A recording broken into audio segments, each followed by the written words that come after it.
అందరికీ నమస్కారం. ఆంధ్రప్రదేశ్ రాష్ట్రంలో ఒక మంచి సుపరిపాలన పాలిస్తూ ఈ యొక్క ప్రజలకి ముఖ్యంగా బడుగు బలహీన వర్గాలకి ఏ విధమైన ఇబ్బంది లేకుండా సక్రమంగా పాలిస్తున్నటువంటి పాలన అని చెప్పి ఈరోజు ప్రజలందరూ కూడా గౌరవ ముఖ్యమంత్రి శ్రీ నారా చంద్రబాబు నాయుడు గారిని, గౌరవ ఉప ముఖ్యమంత్రి శ్రీ కొణిదెల పవన్ కళ్యాణ్ గారిని, కూటమి ప్రభుత్వాన్ని వారందరూ కూడా అద్భుతంగా అభినందిస్తున్నారు. అదేవిధంగా చూసినట్లయితే ఈ యొక్క ఈరోజు పెన్షన్ కార్యక్రమంలో భాగంగా రాజానగరం నియోజకవర్గం కూరుకొండ మండలం నరసాపురం గ్రామంలో ఈరోజు పెన్షన్ల పంపిణీ కార్యక్రమంలో కూడా మండలాధికారులతో పాటు ఎంపీడీఓ గారు, ఇతర అధికారులతో పాటు ఈ యొక్క నరసాపురం గ్రామంలో నేను కూడా పాల్గొనడం జరిగింది.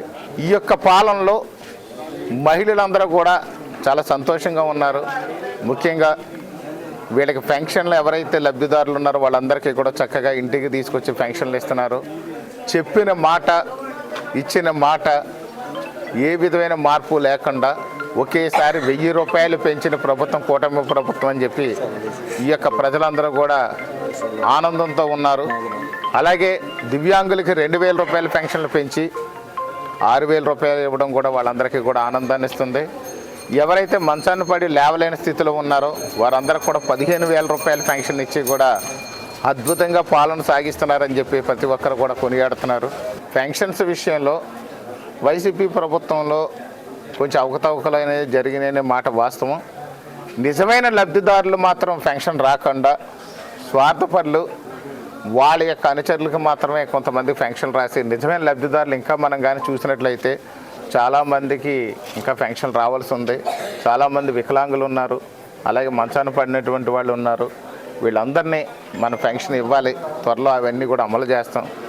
కానీ వైసీపీ వాళ్ళు చేసేది ఏంటంటే దీన్ని ప్రక్షాళన చేయడానికి అధికారులకు ఆదేశించినప్పుడు సమయాభావంలో లేదా కొంతమంది అధికారులు వారి యొక్క పనుల మీద సరైనటువంటి అవగాహనతో హార్డ్ వర్క్ చేయకపోవడం వల్ల కొంచెం అటు ఇటు అయినాయి. తప్పకుండా ప్రక్షాళన జరిగి అర్హులైన వాళ్ళకి ఎవరికి కూడా ఒక్క పెన్షన్ కూడా పోకుండా కూటమి ప్రభుత్వం చర్యలు తీసుకుంటుంది. అలాగే కొత్త వారికి కూడా ఎవరైతే అర్హులు ఉన్నారో వాళ్ళందరికీ కూడా ఏదైతే విడో పెన్షన్ కానివ్వండి, లేకపోతే వృద్ధాప్య పెన్షన్ కానివ్వండి, లేకపోతే మంచాన పడిన పేషెంట్లకు కానివ్వండి, వికలాంగులకు కానివ్వండి తప్పనిసరిగా పెన్షన్లు ఇస్తాం. ఏ ఒక్కరికి కూడా పెన్షన్ విషయంలో అన్యాయం జరగదు. వైసీపీ వాళ్ళు తప్పుడు ప్రచారం చేస్తున్నారు. రాజానగరం నియోజకవర్గంలో కానీ చూసినట్లయితే ఒక్క పెన్షన్ కూడా ఎవరిది పోలేదు. అందరికీ సక్రమంగా పెన్షన్లు అందజేస్తున్నాం.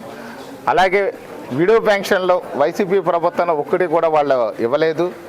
అలాంటిది కూటమి ప్రభుత్వం వచ్చిన వెంటనే కూడా 1,00,000 పెన్షన్లు ఆగస్టు 1వ తేదీన